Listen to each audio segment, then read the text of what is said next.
During and after the World War I, sculptures began to appear on the Italian market. The origin was unknown, and no effort was made to establish a clear provenance, as they could come from a church or museum. They were made in terracotta, marble, and wood, imitating styles associated with periods ranging from ancient Greek to the Renaissance. What neither seller nor collector knew was they had been produced by the Italian sculptor Alceo Dossena.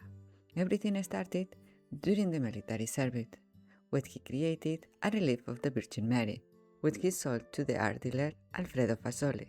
After recognizing that it was not an antiquity, Dossena worked on commission, producing sculptures according to the instructions of the dealer, and receiving craftsman's wages for each piece, while the works were resold at much higher prices.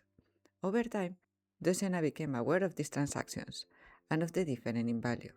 He requested a compensation from Fasoli, but was refused, and in 1928 he decided to make the fraud public.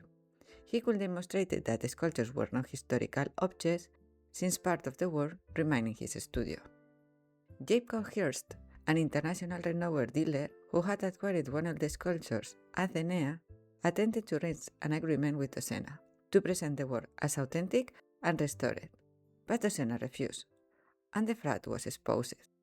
After the fraud became public, the case went to trial. Dossena was cleared and received a financial compensation, while the dealers involved remained with no clear documentation of their outcome. Among these works, several had already entered major institutions in the United States, including the Museum of Art in Boston, the Metropolitan Museum of Art in New York, and the Cleveland Museum of Art. In 1933, 39 of his works were sold at auction, as shown in Dossena. None of them reached the prices that they achieved before the fraud became public. Even today, his sculptures remain on the market and are exhibited in prestigious museums. The case shows how these sculptures entered collections and museums not because the origin was clear, but because they look authentic at the moment when provenance was easier to ignore, especially during the war.